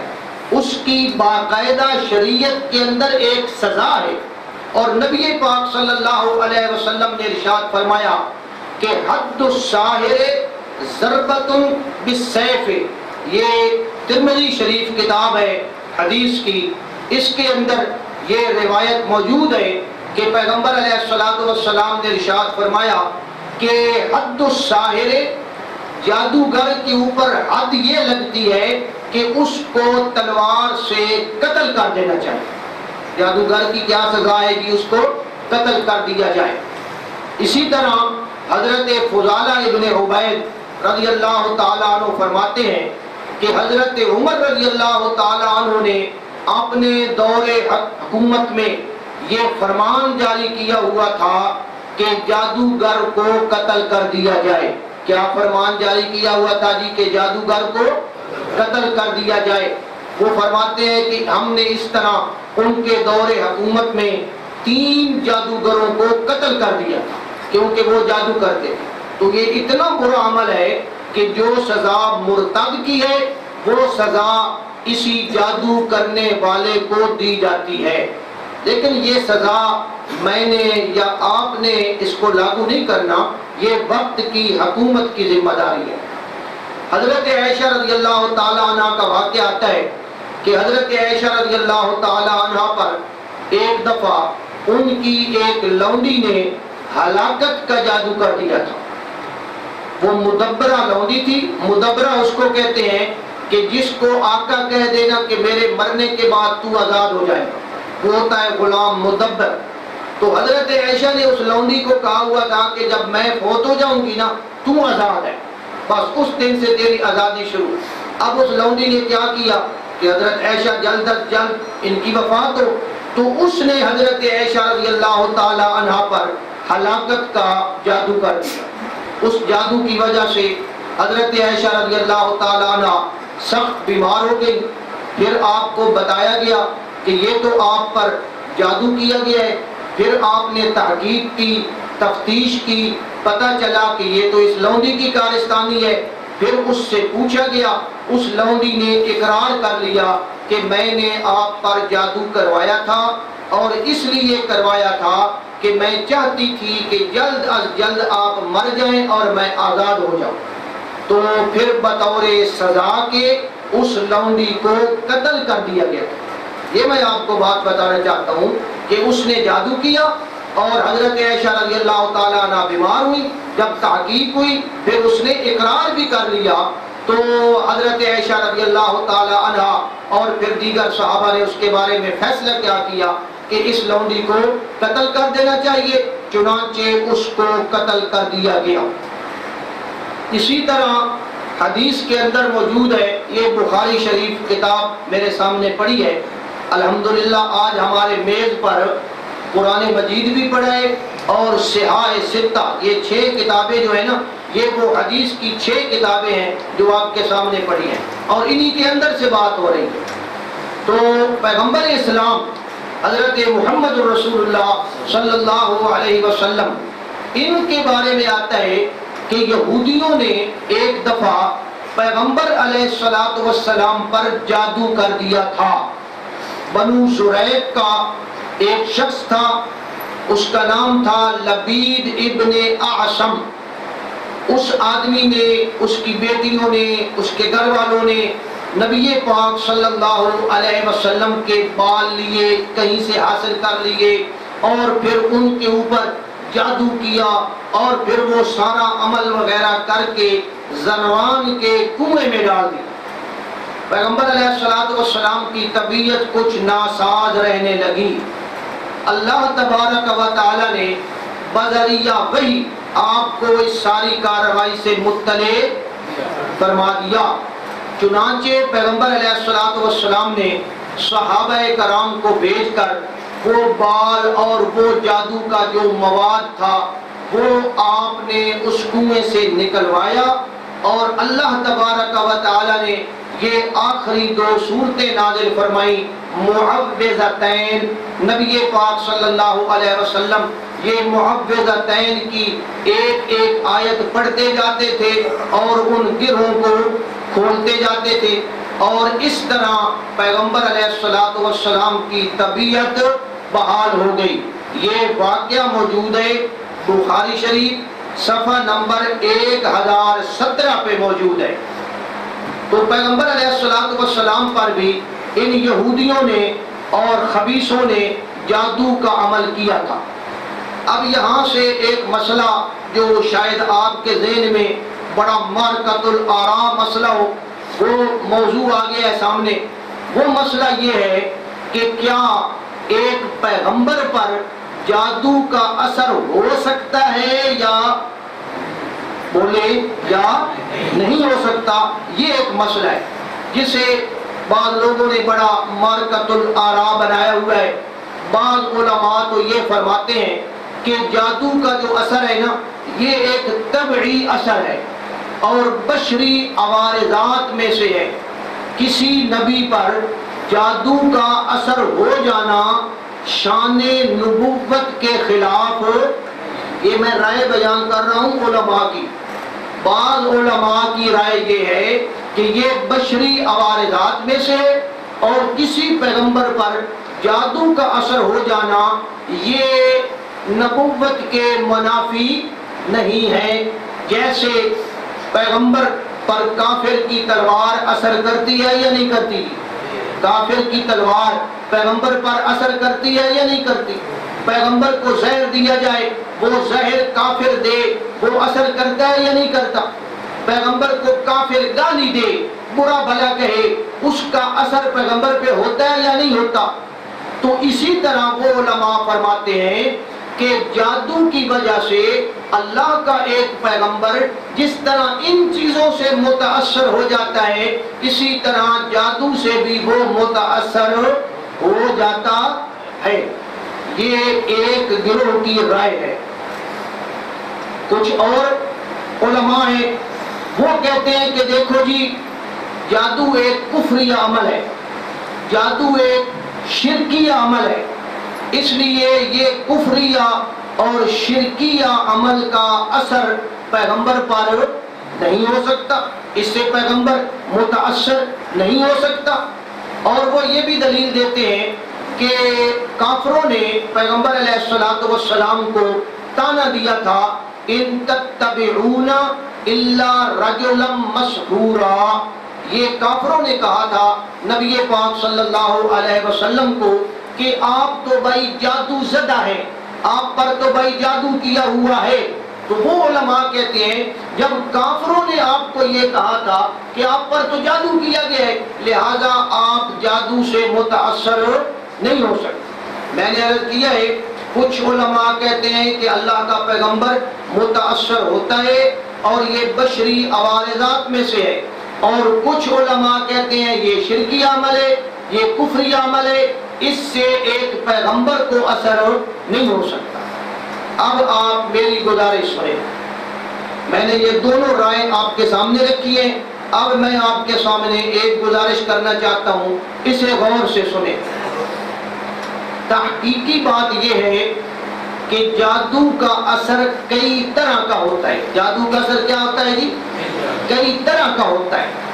ایک اثر ہوتا ہے جادو کا دل اور دماغ پر، جادو کا اثر دل اور دماغ پر ہو جاتا ہے، بندہ مخبوط الحواس ہو جاتا ہے، بندہ پاگل ہو جاتا ہے، بندہ مجنون اور دیوانہ سا ہو جاتا ہے، اس کا دماغ کام نہیں کرتا، مخبوط الحواس ہو جاتا ہے۔ کافر لوگ جو پیغمبر علیہ السلام کو کہتے تھے نا کہ آپ مسحور ہیں، آپ جادو زدہ ہیں، وہ اس معنی میں کہتے تھے کہ نعوذ باللہ آپ مجنون ہیں۔ کس معنی میں کہتے تھے؟ کہ آپ مجنون ہیں۔ اسی طرح حضرت ہود علیہ السلام کو ان کے دشمنوں نے کہا تھا ان نقول الا تراک بعض آلہتنا بسوء، کہ ہمارے معبودوں نے آپ کا دماغ خراب کر دیا ہے، آپ کو پاگل کر دیا ہے، یہ انہوں نے کہا تھا۔ کافر جو نبی پاک کو کہتے تھے کہ آپ مسحور ہیں، مطلب کیا مراد لیتے تھے؟ آپ کا دماغ کیا ہے؟ خراب ہو گیا ہے، آپ مخبوط الحواس ہیں، آپ مجنون ہیں، آپ پاگل ہیں۔ اچھا جی، یہ تو ایک قسم کا اثر ہے، اور ایک قسم کا اثر یہ ہے کہ وہ جسم پر ہوتا ہے۔ وہ اثر کہاں تک محدود رہتا ہے؟ جسم پر، طبیعت پر اثر رہتا ہے، جسم گھٹا گھٹا رہتا ہے، کوئی کام بندے کو کرنا بھول جاتا ہے، نسیان ہو جاتا ہے، اس قسم کی کیفیت ہوتی ہے۔ یہ اثر ہوتا ہے جسمانی۔ پہلے میں نے اثر بیان کیا دماغی، جس سے دماغ میں خرابی پیدا ہو جاتی ہے۔ اب میں اثر بیان کر رہا ہوں کہ یہ اثر ہے جسمانی، جس میں طبیعت پر اثر ہو جاتا ہے، بندہ کوئی چیز بھول جاتا ہے، کوئی تھوڑی سی ٹینشن ہو جاتی ہے، اس قسم کا ایک اثر ہوتا ہے۔ اچھا جی، اب سنیں، حضرت موسیٰ علیہ السلام اس جادو سے متاثر ہوئے تھے یا نہیں ہوئے تھے؟ یہ تو اللہ کا قرآن کہتا ہے۔ اللہ کا قرآن کہتا ہے یُخَیَّلُ إِلَیْهِ، حضرت موسیٰ علیہ السلام پہ اس جادو کا یہ اثر ہوا، من سحرہم، ان کے جادو کی وجہ سے حضرت موسیٰ پہ یہ اثر ہوا کہ ان کو یہ خیال آنے لگا کہ یہ رسیاں دوڑ رہی ہیں۔ تو یہاں سے سمجھیں حضرت موسیٰ علیہ السلام پہ اثر ہو رہا ہے یا نہیں ہو رہا؟ یہ گھر میں جا کر قرآن کا ترجمہ دیکھ لینا، یُخَیَّلُ إِلَیْهِ مِن سِحْرِهِمْ أَنَّهَا تَسْعَىٰ، ان کے جادو کی وجہ سے حضرت موسیٰ کو یہ خیال آنے لگا کہ یہ رسیاں دوڑ رہی ہیں۔ تو بہرحال اثر تو ثابت ہو گیا نا نبی پہ، توجہ ہے میری بات پہ، نبی پہ قرآن کی روح سے جادو کا اثر تو ثابت ہو گیا۔ یہی میں آپ کے سامنے عرض کرنا چاہتا ہوں کہ نبی علیہ الصلوۃ والسلام پہ جو جادو کیا گیا تھا، توجہ فرمائیں، نبی علیہ الصلوۃ والسلام پہ جو جادو کیا گیا تھا اس کا اثر بھی آپ پر صرف اتنا ہوا تھا۔ توجہ فرمائیں، پھر میں عرض کر رہا ہوں، آپ پر صرف اتنا اثر ہوا تھا۔ یہ بخاری شریف موجود ہے، صفحہ نمبر ہے اس کا 1017، اور یہاں روایت ہے بخاری شریف میں، حتیٰ کانا رسول اللہ صلی اللہ علیہ وسلم یخیل الیہ انہ کانا یفعل الشیء وما فعلہ۔ نبی پاک پر اتنا اثر ہوا تھا کہ آپ یہ خیال کرتے تھے کہ میں نے یہ کام کر لیا ہے، حالانکہ آپ نے وہ کام کیا نہیں ہوتا تھا۔ اتنا اثر ہوا تھا پیغمبر علیہ الصلوۃ والسلام پہ۔ اور یہ اثر کتنا سا ہے جی؟ یعنی خیال آ جانا، بھول جانا کہ ایک کام بھول گیا، آپ سمجھ رہے ہیں کہ میں نے کر لیا ہے لیکن آپ نے وہ کام نہیں کیا، تو یہ بھول جانا شان نبوت کے خلاف ہے۔ نہ ایک نبی بھول جائے، کوئی کام کرنا بھول جائے۔ آدم علیہ السلام نہیں بھولے تھے، اول الناس، پہلا آدمی بھول گیا، اور حضرت آدم کے بارے میں آتا ہے فنسیا، حضرت آدم علیہ السلام بھول گئے۔ وَلَقَدْ عَهِدْنَا إِلَىٰ آدَمَ، سورۃ طٰہٰ کی آیت ہے، من قبل فنسیا، حضرت آدم علیہ السلام بھول گئے تھے۔ تو بھول جانا نبوت کی شان کے خلاف نہیں ہے۔ نبی پاک صلی اللہ علیہ وسلم کئی موقعوں پہ بھول گئے، یہ قرآن مجید میں ہے کہ ایک دفعہ تو واقعہ ہے کہ آپ انشاءاللہ کہنا بھول گئے تھے، یہ واقعہ تو یاد آ گیا ہے، اور اللہ تعالیٰ نے فرمایا فَاذْكُرْ رَبَّكَ إِذَا نَسِيتَ، میرے پیغمبر جب آپ بھول جایا کرتے ہیں نا، انشاءاللہ کہنا، آپ انشاءاللہ کہا کریں اور اللہ کا ذکر کیا کریں، اذا نسیتا، جب آپ بھول جائیں تو اللہ کو یاد کیا کریں۔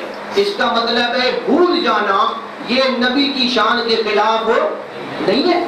نبی پاک صلی اللہ علیہ وسلم کے بارے میں حدیث میں یہ آتا ہے، یہ بخاری شریف ہے، صفحہ نمبر 83 ہے، پیغمبر علیہ الصلوۃ والسلام نے 4 رکعت کی بجائے 2 رکعت پڑھا دی، سلام پھیر دیا۔ حضرت ذوالیدین ایک صحابی تھے، انہوں نے سوال کیا اقصرت الصلاۃ ام نسیت یا رسول اللہ، اے اللہ کے پیغمبر کیا نماز کم ہو گئی ہے یا آپ بھول گئے؟ تو نبی پاک صلی اللہ علیہ وسلم ایسے بھولے کہ آپ نے فرمایا لم انسا ولم تکسر، لم انسا ولم تکسر، نہ میں بھولا ہوں نہ نماز کم ہوئی ہے۔ حالانکہ نبی پاک صلی اللہ علیہ وسلم نے 4 کی بجائے کتنی پڑھائی کی؟ 2 پڑھائی کی، اور نبی پاک کے ذہن میں یہ ہے کہ میں نے 4 ہی پڑھائی ہے، اور وہ کہتے ہیں جی آپ بھولے ہیں یا نماز کم ہوئی؟ آپ فرماتے ہیں نہ نماز کم ہوئی ہے نہ میں بھولا۔ مطلب کیا ہے کہ آپ بھول گئے۔ بعد میں آپ کو دیگر صحابہ کرام نے جب وضاحت کی تو آپ نے پھر وہ نماز پوری فرمائی۔ اب میری بات سمجھیں، جادو کا اثر دل و دماغ پر ہو جانا، اچھے برے کی تمیز نہ رہنا، توجہ ہے، جادو کا اثر دل و دماغ پر ہو جانا، اچھے برے کی تمیز نہ رہنا، حق باطل کو نہ سمجھ سکنا، دیوانگی یا جنون کی کیفیت طاری ہو جانا، یہ نبوت کی شان کے خلاف ہے، یہ نبوت کی شان کے خلاف ہے۔ ایک نبی معصوم ہوتا ہے، گناہوں سے بالکل پاک ہوتا ہے، اور نبی کا جو دل و دماغ ہوتا ہے نا، وہ وحی کا مخزن ہوتا ہے، وہ وحی کا خزانہ ہے، وہاں اثر نہیں ہو سکتا کہ دماغ پہ ایسا اثر ہو جائے کہ اچھے برے کی تمیز نہ رہے، ایسی بات نہیں ہے۔ نبی پاک صلی اللہ علیہ وسلم پہ جو اثر ہوا تھا وہ اس قسم کا اثر نہیں تھا، توجہ ہے جی۔ اللہ تعالیٰ اپنے پیغمبر کو محفوظ رکھتا ہے، نبی کی ہر ادا جو ہے، ہر قول، ہر فعل وہ حجت ہوتا ہے، اور اس کی حفاظت کس کے ذمہ ہوتی ہے؟ اب میں آپ کے سامنے گزارش کرنے لگا ہوں کہ جو علماء کہتے ہیں نا کہ نبی پہ جادو کا اثر ہو جاتا ہے، ان کا مطلب یہ ہے کہ جسمانی اثر ہو جاتا ہے، اور جو علماء کہتے ہیں کہ نبی پہ اثر نہیں ہوتا، ان کا مطلب یہ ہے کہ دماغ پہ اثر نہیں ہوتا، جو شان نبوت کے خلاف ہے۔ یہ بات سمجھ آ گئی؟ میں نے بے لاگ بات آپ کے سامنے عرض کر دی ہے۔ باقی رہی، اب آپ یہ کہیں گے جی ہمیں کیسے پتہ چلے گا کہ ہمارے مریض پہ جادو ہے یا نہیں ہے، ہمیں کیسے پتہ چلے گا جی؟ تو اس کے بارے میں سب سے پہلی بات تو یہ ہے کہ اس کا حقیقی علم کس کے پاس ہے جی؟ اللہ کے پاس۔ یہ عامل حضرات جتنے باتیں کرتے ہیں جی تجھے جادو ہو گیا ہے، فلاں ہو گیا ہے، یہ اپنے تجربے کی بنیاد پر کرتے ہیں۔ حقیقی علم کس کے پاس ہے جی؟ اللہ کے پاس۔ یہ ایک اندازہ لگاتے ہیں کہ جی اندازہ ہے کہ جادو ہوگا، لیکن ضروری نہیں کہ ان کی بات ٹھیک ہو۔ حقیقی علم کس کے پاس ہے جی؟ اللہ کے پاس۔ باقی کچھ علامتیں اور کچھ نشانیاں ہوتی ہیں، وہ میں آپ کے سامنے عرض کر دیتا ہوں، اور اس کا بھی یہ مطلب نہیں ہے کہ جس کے اندر نشانی پائی جائے آپ پھٹ فتویٰ لگا دیں جادو ہو گیا، نہیں۔ یعنی عموماً یہ نشانیاں ایک جادو زدہ مریض کے اندر پائی جاتی ہیں، جیسے گھر میں خون کے یا پانی کے چھینٹے پڑنا، گھر میں خون کے یا پانی کے چھینٹے پڑنا۔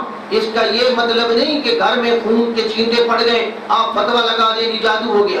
بعض لوگ سرنج کے ساتھ بھی گھروں میں خون پھینکتے ہیں، سرنج کے ساتھ بھی گھروں میں پانی پھینکتے ہیں، یہ تو میں عمومی بات کر رہا ہوں۔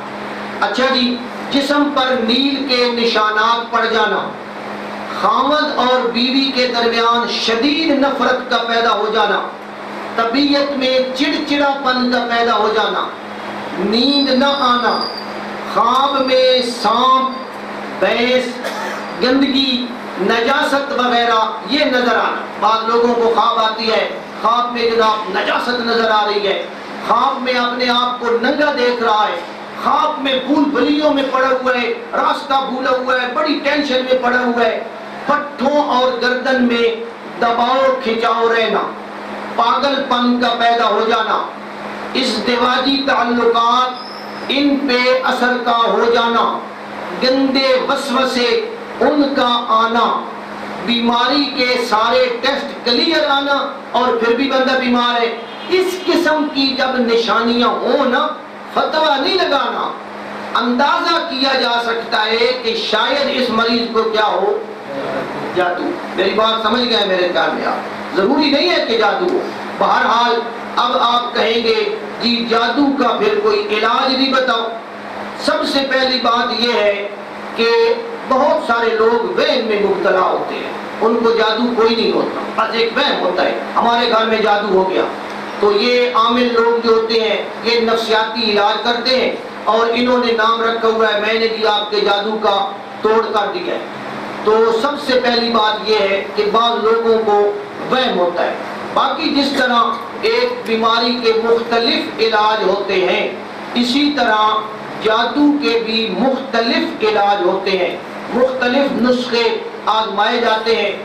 اور یہ جو ہمارے درمیان میں رواج ہے نا، وہ جی ہمارے گھر پہ کالا جادو ہو گیا ہے، اب یہ جناب کسی کالے کرنے والے سے اس کا توڑ کروایا جائے گا، وہی اس کی کاٹ کر سکتا ہے جی، اور کوئی اس کی کاٹ نہیں کر سکتا۔ یہی تو شیطان کی چال ہے۔ جب آپ کالا علم یا جادو کا توڑ کروانے کے لیے جادوگر کے پاس گئے، آپ کا ایمان کیا ہو گیا جی؟ ختم ہو گیا۔ یہ شیطان کی چال ہے۔ اور ہمارے ساتھی بیچارے بڑے نیک بن کے وہ جی بس کالے کا کاٹ جو ہے وہ کالے والا ہی کرے گا، لہذا میں جادوگر کے پاس جا رہا ہوں۔ اللہ تعالیٰ معاف فرمائے، یہی وہ موقع ہے جب آدمی کا ایمان جو ہے وہ ضائع ہو جاتا ہے۔ علماء کرام نے اپنے تجربے کی بنیاد پہ مختلف علاج تجویز فرمائے ہیں۔ ان میں سے ایک علاج یہ ہے کہ قرآن مجید کی متفرق آیات ہیں جن کا تذکرہ حدیث کی کتابوں میں بھی موجود ہے کہ سورۃ بقرہ کی ابتدائی آیات، پھر آیت الکرسی، پھر فلاں آیات، یہ اگر پڑھی جائیں تو اللہ تعالیٰ کے فضل سے جادو کا اثر دور ہو جاتا ہے۔ اسے کہتے ہیں منزل. یہ چھپی چھپائی آیتیں بھی بازار سے ملتی ہیں، مولویوں نے نام رکھ دیا ہے منزل اس کا. تو یہ جو آیات ہیں یہ اگر 7 مرتبہ ہر جزء کو 7 مرتبہ پڑھا جائے، میں جو عرض کر رہا ہوں وہ سمجھے. مثلا سورۃ بقرہ کی پہلی آیات ہے نا، وہ اس منزل میں لکھی ہوئی ہے، آپ ان آیتوں کو 7 مرتبہ پڑھیں. آگے وہ لکھتا ہے آیت الکرسی، آپ آیت الکرسی کو 7 مرتبہ پڑھیں. اگلی آیات جہاں جہاں سے ہے آپ ہر ایک جز کو کتنی مرتبہ پڑھیں؟ 7 مرتبہ پڑھیں. انشاءاللہ تعالی بہت جلد فائدہ ہوگا. صبح و شام اللہ کے توکل کر کے پڑھیں، اللہ تعالی وہ فائدہ دینے والا ہے. بہرحال یہ ایک مجرب اور تجربہ شدہ چیز ہے. علاوہ ازیں میں نے جب جنات کے بارے میں عرض کیا تھا تو وہاں میں نے آپ کے سامنے یہ عمل پیش کیا تھا، میں آج پھر پیش کر رہا ہوں. درود ابراہیمی 7 دفعہ. جو ترتیب میں بیان کر رہا ہوں ترتیب یہی ہے. سورۃ فاتحہ 7 دفعہ، الف لام میم ذالک الکتاب سے لے کر مفلحون تک 7 دفعہ، آیت الکرسی 7 دفعہ، سورۃ صافات مکمل والصافات صفا 1 دفعہ، اذان 7 دفعہ، لو انزلنا ھذا القرآن آخر تک 7 دفعہ، سورۃ طارق 7 دفعہ، سورۃ فلق 7 دفعہ، سورۃ ناس 7 دفعہ. یہ 10 چیزیں ہیں. یہ اگر اس طرح پڑھا جائے، صبح و شام عمل پڑھا جائے تو بہت ہی بہتر ہے. بہتر یہ ہے کہ بندہ خود پڑھے، جو مریض ہے وہ خود پڑھے، ورنہ کوئی دوسرا متقی آدمی وہ پڑھ کر اس کو دم کر دے. اللہ کے فضل سے 7 دن کے اندر اللہ تعالیٰ اپنی مہربانی فرماتے ہوئے جادو کا اثر دور کر دے گا. جادو کے متعلق یہ باتیں تو میں نے عرض کر دی ہیں، لیکن ضمنی طور پر ایک بات آپ تیار ہیں سننے کے لیے؟ نظر بد، یہ جو نظر لگ جاتی ہے ضمنی طور پہ، اس کا بھی سن لیں. واضح ہو کہ نظر بد کا لگنا برحق ہے. نظر بد کا لگنا برحق ہے. حضرت ابو ہریرہ رضی اللہ تعالیٰ عنہ فرماتے ہیں، پیغمبر علیہ الصلوۃ والسلام نے ارشاد فرمایا العین حق، العین حق، کہ نظر کا لگ جانا یہ برحق ہے، یعنی نظر لگتی ہے. بخاری شریف صفحہ نمبر 1014. اسی طرح بخاری شریف ہی کی روایت ہے، حضرت ام سلمہ رضی اللہ تعالیٰ عنہ فرماتی ہے کہ نبی پاک صلی اللہ علیہ وسلم نے ہمارے گھر کے اندر ایک چھوٹی بچی کو دیکھا جس کے چہرے پہ دھبے پڑے ہوئے تھے. صفعہ ایک بیماری ہوتی ہے تو اس کے چہرے پہ وہ دھبے اور اس قسم کا بیماری تھی. تو پیغمبر علیہ الصلوۃ والسلام نے جب اس بچی کو دیکھا تو آپ نے فرمایا استرقوا لها، بھائی اس بچی کو کہیں سے دم شم کراؤ، فإن بها النظرۃ، اس کو نظر لگی ہوئی ہے.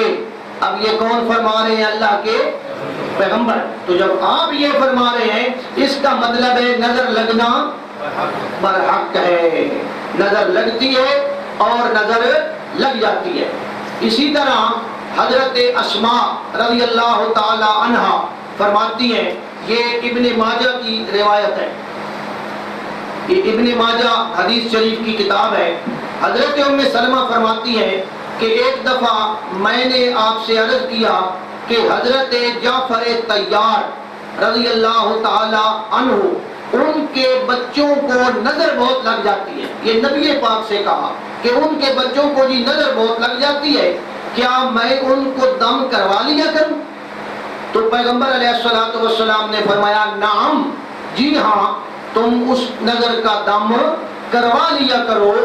پھر آپ نے فرمایا فَلَوْ كَانَ شَيْءٌ سَابَقَ الْقَدْرَ سَبَقَتْهُ الْعَيْنُ، اگر اللہ کی تقدیر پر کوئی چیز غالب آ سکتی ہوتی، یہ نہیں فرمایا کہ غالب آ جاتی ہے نا، اگر اللہ کی تقدیر پہ کوئی چیز غالب آ سکتی ہوتی تو وہ نظر بد ہوتی. وہ کیا ہوتی؟ نظر بد، یہ سنن ابن ماجہ یہ اس کی روایت ہے، صفحہ نمبر ہے 639۔ تو پیغمبر علیہ السلام نے نظر بد کا لگنا برحق بتایا ہے۔ اچھا جی، نظر بد کا علاج کیا ہے؟ یہ میں آپ کو ایک بات عرض کر دوں، جادو کم ہے ہمارے معاشرے میں، نظر بد زیادہ لگتی ہے۔ ہم اس نظر بد کو جادو سمجھتے ہیں، بہرحال نظر بد بہت زیادہ لگتی ہے۔ تو پیغمبر علیہ السلام حضرت انس رضی اللہ تعالیٰ عنہ سے مروی ہے کہ آپ نے ارشاد فرمایا کہ جسے اپنی یا کسی اور کی کوئی چیز اچھی لگے، یعنی اپنی یا کسی اور کی کوئی چیز اچھی لگے تو وہ آدمی یہ کہے ما شاء اللہ لا قوت الا باللہ، تو اس طرح کہنے سے اللہ اس کی بری نظر کے اثر کو ختم کر دیتا ہے۔ یہ علاج ہے کہ آپ کوئی چیز دیکھیں، کیا پڑھے ما شاء اللہ لا قوت الا باللہ۔ اسی طرح حدیث میں ہے، پیغمبر علیہ السلام نے، یہ بھی ابن ماجہ کی حدیث ہے، آپ نے ارشاد فرمایا کہ تم اپنے بھائی کو کیوں قتل کرتے ہو؟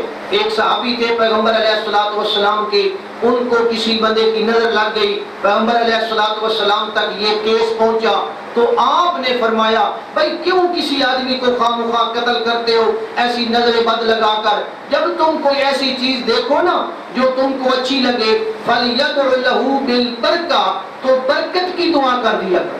یعنی اس طرح برکت کی دعا نہ کرنا اور اس کو ایک یعنی سخت نظر سے، حسد کی نظر سے دیکھنا، یہ غلط بات ہے۔ تو آپ نے کیا فرمایا کہ ایک بھائی کو کیوں قتل کرتے ہو؟ تمہیں چاہیے کہ تم اس کے لیے برکت کی دعا کر دیا کرو۔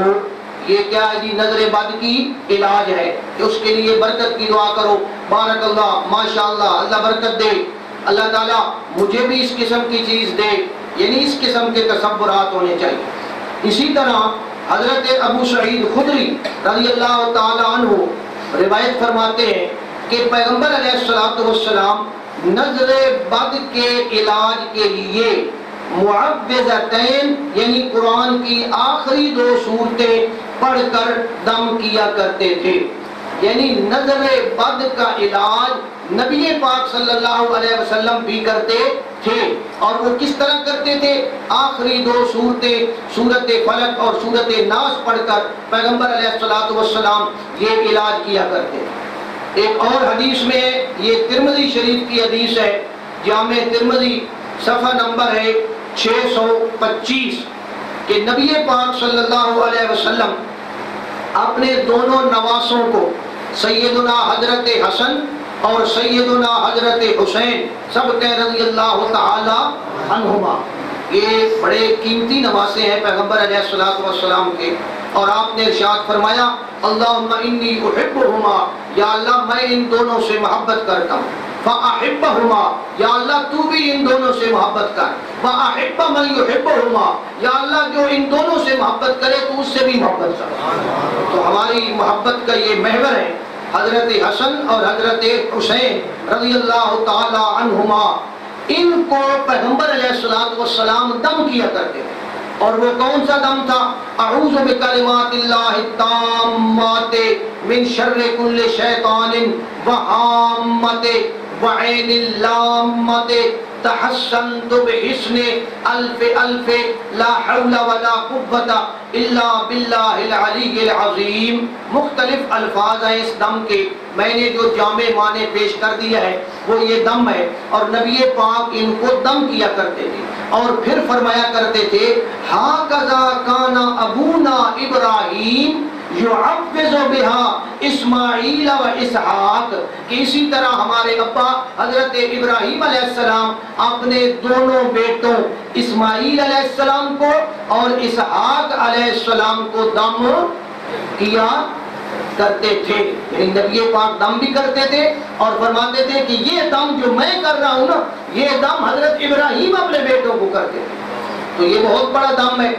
اب یہاں سے یہ بات تو ثابت ہو گئی نا جی کہ دم کرنا، بولے دم کرنا جائز ہے۔ پہلے اب بات سمجھیں پہلے پیغمبر علیہ الصلوۃ والسلام نے صحابہ کرام کو دم کرنے سے بھی منع کر دیا، کوئی دم شم نہ کرو، بالکل ختم۔ کیوں؟ وجہ یہ تھی کہ معاشرے کے اندر بہت سارے دم رائج تھے، کوئی اچھے کوئی برے، کوئی شرکیہ کوئی منتر، تو نبی پاک صلی اللہ علیہ وسلم نے پہلے منع کر دیا کہ بھائی کوئی دم نہ کرے۔ بعد میں پیغمبر علیہ الصلوۃ والسلام نے اجازت مرحمت فرما دی۔ اب سنیں دلیل۔ حضرت عبد الرحمن ابن اسود اپنے والد سے روایت کرتے ہیں کہ حضرت عائشہ رضی اللہ تعالی عنہا نے ارشاد فرمایا کہ زہریلے جانوروں کے دم کے متعلق نبی پاک صلی اللہ علیہ وسلم سے پوچھا گیا کہ بعض اوقات بچھو لڑ جاتا ہے، سانپ کاٹ لیتا ہے، تو ان زہریلے جانوروں کا دم کیا جائے یا نہ کیا جائے؟ تو حضرت عائشہ رضی اللہ تعالیٰ عنہ فرماتی ہیں رخص النبی الرقیۃ من کل ذی حمۃ، کہ زہریلے جانور کے بارے میں دم کرنے کی اجازت اللہ کے نبی نے عطا فرما دی ہے۔ بخاری شریف صفحہ نمبر 1014۔ اسی طرح حضرت جابر رضی اللہ تعالیٰ عنہ روایت کرتے ہیں کہ میرے ماموں نے پیغمبر علیہ الصلوۃ والسلام سے سوال کیا تھا بچھو کے دم کے بارے میں۔ یہ حدیث ہے جی مسلم شریف کی اور صفحہ نمبر ہے 975۔ وہ فرماتے ہیں کہ میرے ماموں نے حضور سے سوال کیا کہ یا رسول اللہ انک نہیت عن الرقا، کہ اے اللہ کے پیغمبر آپ نے تو دم کرنے سے منع کر دیا ہے، آپ نے تو منع کر دیا ہے، وَأَنَا أَرْقِي مِنَ الْعَقْرَبِ، اور میں تو بچھو کا دم کیا کرتا ہوں، لوگوں کو بڑا فائدہ ہوتا ہے۔ تو پیغمبر علیہ الصلوۃ والسلام سے جب انہوں نے یہ عرض کیا نا تو آپ نے فرمایا مجھے وہ دم سناؤ، وہ جو تم دم کرتے ہو نا بچھو والا، وہ مجھے سناؤ۔ تو انہوں نے نبی پاک صلی اللہ علیہ وسلم کو وہ دم سنایا۔ تو دم سننے کے بعد آپ نے فرمایا ما ارا باسن، اس دم میں کوئی حرج نہیں ہے، ان کا دم ٹھیک ہوگا، کوئی غلط بات نہیں ہوگی۔ ما ارا باسن، اس میں کوئی حرج نہیں ہے۔ من استطاع منکم ان ينفع اخاہ فلینفعہ، جو آدمی اپنے بھائی کو نفع پہنچا سکتا ہے وہ ضرور اس کو نفع پہنچائے۔ سمجھ آ گئی جی؟ یعنی نبی پاک نے وہ دم سنا کس لیے کہ اس دم کے اندر کوئی گڑبڑ تو نہیں ہے، کوئی غلط لفظ تو نہیں ہے۔ تو پھر جب آپ نے دیکھا کہ کوئی ایسی بات نہیں، آپ نے فرمایا بھائی کرو، بے شک اگر کسی کو فائدہ پہنچا سکتے ہو تو پہنچاؤ۔ تو علماء کرام نے بیان فرمایا ہے کہ اصل وجہ کیا تھی کہ پیغمبر علیہ الصلوۃ والسلام یہ دیکھنا چاہتے تھے کہ اس دم کے اندر کوئی شرکیہ الفاظ تو موجود نہیں ہے۔ اور یہ مسلم شریف ہے، پیغمبر علیہ الصلوۃ والسلام فرماتے ہیں لا بأس بالرقا ما لم یکن فیہ شرک، کہ اس دم میں کوئی حرج نہیں ہے جس دم میں کوئی شرک نہ ہو۔ تو اصل وجہ کیا ہے جی؟ شرک کی وجہ سے۔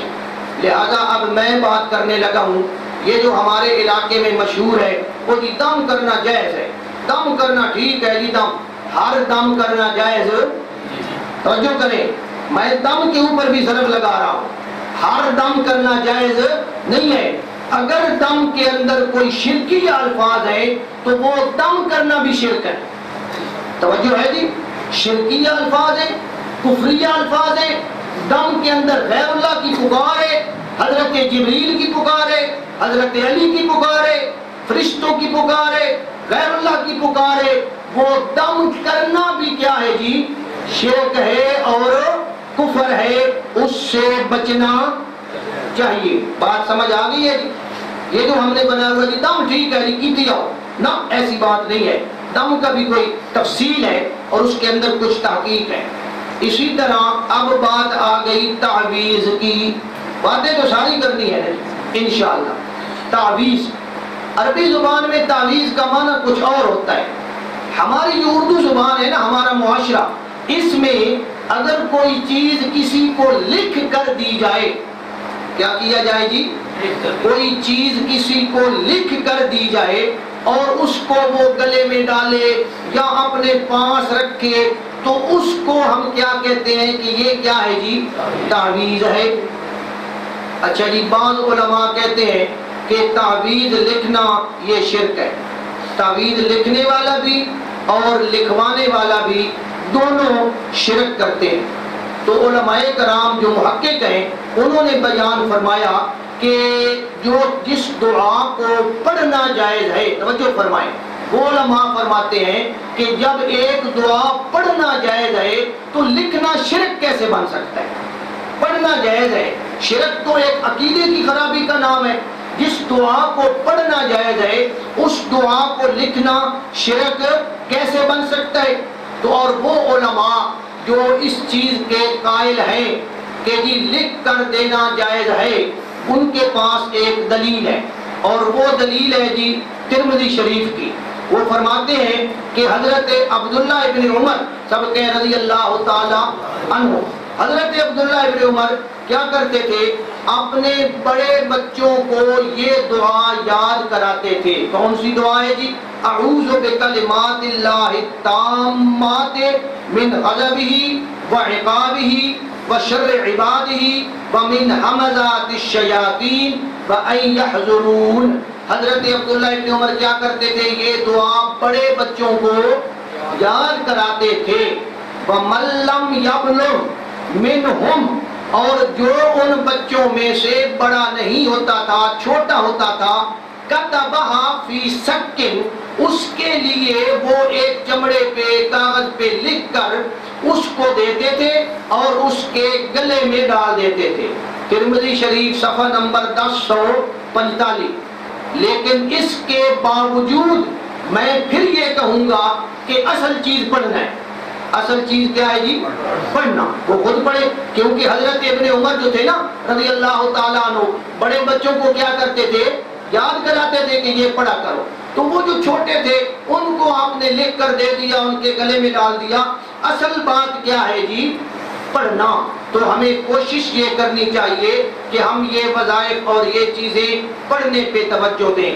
اگر اس تعویذ کو کوئی آدمی مؤثر بالذات سمجھے، اس بندے کا یہ ذہن ہو کہ یہ تعویذ مجھے نفع دے گا، یہ نافع اور زار ہے، اور بھروسہ اور توکل اللہ کی بجائے تعویذ پہ کرنے والا آدمی ہو اور اس کو مؤثر بالذات سمجھے، تو وہ ناجائز ہے اور گناہ۔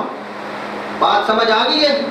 اس کو مؤثر بالذات سمجھے، وہ تعویذ ناجائز ہے، وہ گناہ ہے، چاہے اس تعویذ کے اندر جو کچھ لکھا ہوا ہے وہ ٹھیک ہی کیوں نہ ہو۔ توجہ ہے جی میری طرف؟ تعویذ کے اندر جو بات لکھی ہوئی ہے، عبارت، وہ ٹھیک ہے، لیکن عقیدہ پہننے والے کا یہ ہے کہ یہ مجھے نفع دے گا، یہ مجھے نقصان سے بچائے گا، اس پہ بھروسہ کرے، تو وہ کیا ہے جی؟ گناہ ہے اور کفر ہے۔ بات سمجھ آ گئی؟ اگر تعویذ کے اندر بات ٹھیک لکھی ہوئی ہے، پھر توجہ کریں، مقصد غلط ہے، توجہ ہے جی؟ تعویذ کے اندر جو لکھا ہوا ہے وہ شرک نہیں ہے، وہ ٹھیک ہے، لیکن مقصد غلط ہے، کسی برے کام کے لیے میں وہ تعویذ لے رہا ہوں، تو وہ تعویذ لینا اور دینا بھی کیا ہے جی؟ گناہ ہے۔ بعض لوگ گندی محبت کے لیے تعویذ لیتے ہیں اور جناب والا وہ سمجھتے ہیں کہ ہم نے کون سا برا کام کیا ہے۔ نہیں، تعویذ کے اندر جو عبارت لکھی ہوئی ہے وہ تو ٹھیک ہے، لیکن مقصد تیرا وہ تو زنا کی طرف جانا چاہتا ہے تعویذ لے کر، تو ایسا تعویذ لینا گناہ ہے، اور بلکہ گناہ کبیرہ ہے۔ اور اگر اس تعویذ کے اندر جو کچھ لکھا گیا ہے وہ ہو ہی شرکیہ، وہ میں نے پہلے عرض کر دیا ہے، جو کچھ لکھا گیا ہے وہ ہو ہی شرکیہ، تو پھر وہ تعویذ لکھنے والا، تعویذ پہننے والا دونوں مشرک ہے۔ بات سمجھ آ گئی جی؟ میں نے بالکل بات واضح کر دی ہے۔